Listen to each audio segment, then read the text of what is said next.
Bismillahirrahmanirrahim. Assalamu alaikum, my dear students. This is me, Bilal Ahmed, and you are watching my YouTube channel All Pak Verses. Students, आज की video में इंशाल्लाह हम intelligence MCQs के part number 25 को discuss करेंगे। तो आप लोगों ने वीडियो के साथ एंड तक जुड़े रहना है और वीडियो को कहीं से भी स्किप नहीं करना। So without wasting any time, let's start the video. हमारा फर्स्ट एमसीक्यूज है flying is to bird is creeping is to. Friends, bird का काम क्या होता है? बर्ड का काम होता है फ्लाइंग यानी उड़ना। इधर फ्रेंड्स मतलब रिलेशन बताया गया है फ्लाइंग का बर्ड के साथ। तो क्रीपिंग का जो रिलेशन है वो तो ग्राउंड के साथ नहीं हो सकता ना। क्रीपिंग का रिलेशन हो सकता है स्नेल के साथ, यानी option B is the correct here. अगर बर्ड फ्लाई करती है तो स्नेल क्या करता है, वो ज़मीन पर रेंगता है। एमसीक्यूज नंबर 2 है हमारा कंप्लीट द वर्ड्स। स्टूडेंट्स, ऐसे एमसीक्यूज भी बाद का टेस्ट में आ जाते हैं तो उस टाइम पर हम बहुत ज़्यादा कंफ्यूज होते हैं। तो इधर जो फर्स्ट पिलर है इधर हमारा आ जाएगा यू और सेकंड पिलर में आ जाएगा सी, तो ये बन जाएगा लंच, यानी option A is the correct here. Use number 3 है हमारा January is to December is Sunday is to. सुन देखिए, जनवरी जो है ये पहला महीना होता है और दिसंबर जो है ये लास्ट महीना होता है।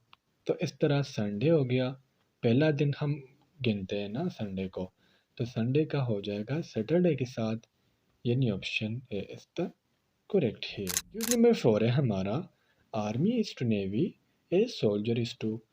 इस एमसीक्यूज को सुन मैं आपको सिंपल सा कहता हूँ कि ये अपोजिट है। अपोजिट इस तरह है कि आर्मी वाले जो है ये सोल्जर्स होते हैं और नेवी वाले सेलर होते हैं। लेकिन इधर इन्होंने ये एमसीक्यूज उल्टा किया हुआ है, कह रहे हैं कि जो आर्मी वाले हैं is to navy and soldier is to, हम कहेंगे sailor. Sir the correct option is option B. कभी भी आपने गन को सेलेक्ट नहीं करना, क्योंकि गन तो आर्मी वालों के भी पास भी होती है, सोल्जर के पास भी होती है, लेकिन हम सेलर कह सकते हैं। क्यों? क्योंकि मैंने कहा ये अपोजिट है। एक्सक्यूज नंबर 5 है हमारा what will come next in the following series. ये जो सीरीज है स्टूडेंट्स में हमारे पास मल्टीप्लिकेशन हो रही है। अब हमने 6 के साथ किस चीज़ को मल्टीप्लाई करना है कि ज़ीरो आए। तो जब हम 6 को ज़ीरो के साथ मल्टीप्लाई करेंगे तो आ जाएगा ज़ीरो। अब 7 वन ज़ा 7, मतलब आपने इधर ज़ीरो मल्टीप्लाई हुआ है, इधर 1 इधर 2, तो इधर हो जाएगा 3। देखिए 7 ones are 7, 8 twos are 16, 9 threes are 27। So the correct option is option B. Number 6 है हमारा dawn is to dusk as morning is to। सुन, जब सुबह के वक्त सूरज निकलता है आसमान से तो इसको हम कहते हैं dawn, और जब सूरज नीचे जाता है मागरिब के टाइम इसको हम कहते हैं dusk। सो मॉर्निंग हो जाएगा इवनिंग के साथ, यानी option B is the correct here. Basically इस एमसीक्यूज में हमसे रिलेशन पूछा जा रहा है। एमसीक्यूज नंबर 7 है हमारा if 455 stands for deed, then what will 6554 stands for? इधर स्टूडेंट्स मैंने आप लोगों के लिए कोड लिखा हुआ है, लेकिन टेस्ट में ये कोड नहीं दिया जाता, उधर आपको कंफ्यूज किया जाता है। 4 नंबर पर स्टूडेंट जो मतलब अल्फ़ाबेट होता है D, A B C D. फिर 5 इन्होंने लिखा हुआ है तो 5 पाई पर हमारे पास आता है ई। अगर आप ए बी सी को गिनो ए बी सी डी ई तो 5 नंबर पर ई आता है। फिर डी को अगेन तो इधर इन्होंने लिखा हुआ 5। देखिए हमने 6554 को बताना है। 6 नंबर पर जो अल्फ़ाबेट आता है वो होता है एफ, और ई पर 5 पर जो अल्फ़ाबेट होता है वो होता है ई, फिर अगेन 5 फिर ई और 4 पर हो गया D. So the correct option is option B. आपने स्टूडेंट्स कंफ्यूज नहीं होना, उधर जो है ये कोड नहीं दिए होंगे, ठीक है, तो इस पर आपने वो ज़्यादा प्रैक्टिस करना है। क्वेश्चन नंबर 8 है हमारा answer the following in yes और नो। यानी नीचे हमें एक ऑप्शन दिया गया है और हमसे पूछा जा रहा है कि इसमें आपने येस और नो को सेलेक्ट करना है। Lahore is the capital of Sindh. नहीं भाई, लाहौर तो कैपिटल नहीं है सिंध का, लाहौर कैपिटल है पंजाब का। तो इसलिए मैं कहूँगा कि ये रॉन्ग है, यानी option A is the correct. Number 9 है हमारा Aslam tells his friend that our cock is the best cock. Can you tell how many eggs can be obtained from that cock in 1 year? यानी असलम अपने दोस्त को कह रहा है कि हमारे पास एक मुर्गा है। मुर्गा नहीं होता, एक होती है मुर्गी, एक होता है मुर्गा, यानी मेल है जो बहुत अच्छा है, क्या आप बता सकते हो कि मुर्गा साल में कितने अंडे देगा? तो नहीं यार, मुर्गा तो अंडा नहीं देता। तो the correct option is option D. No, 0 अंडे देगा। मेल ने कभी बच्चा दिया, आपने कभी देखा है? नहीं। तो इस तरह मेल मुर्गा भी अंडा नहीं दे सकता।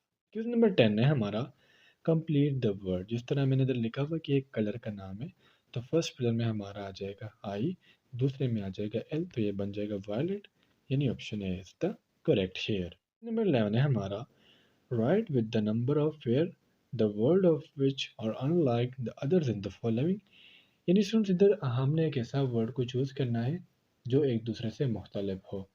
यानी कह रहे हैं कि बकाया जो है इसमें 3 ऑप्शंस ऐसे हैं जो सेम है, लेकिन इसमें एक ऑप्शन ऐसा है जिनका आपस में कोई रिलेशन नहीं है ना। मैंने आप लोगों को बता दिया, ये इजी है, और मैं चाहूँगा कि मैं आप लोगों को होमवर्क दूँ। अपना भी दिमाग थोड़ा लड़ाया करें ना, सारा काम मैं तो नहीं करूँगा।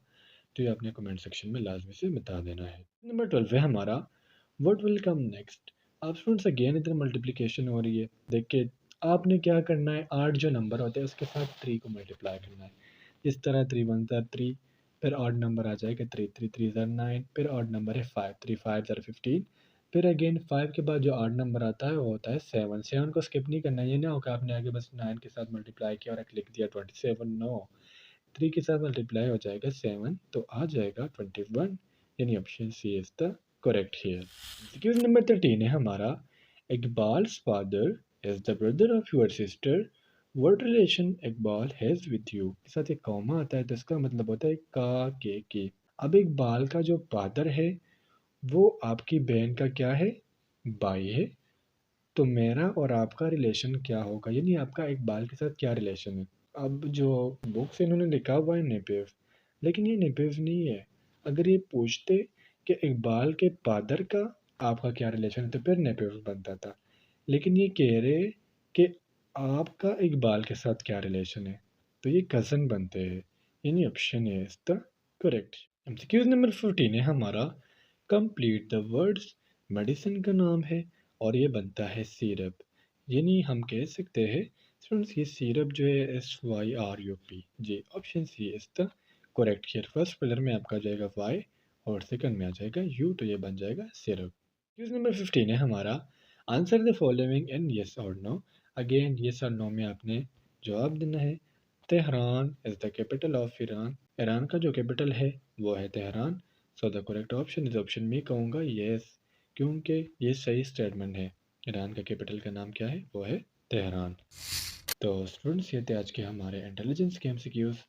उम्मीद करता हूँ आपको आज के एमसीक्यूज़ की समझ आ गई होगी। और अगर फिर भी आप लोगों को कोई कन्फ्यूजन हो, कोई डाउट हो, तो आप मुझसे कमेंट सेक्शन में पूछ सकते हो। इंशाल्लाह अगली वीडियो में मिलते हैं। तब तक के लिए मुझे इजाज़त दीजिए। मुझे अपने दुआ में याद रखिए। अल्लाह हाफिज़।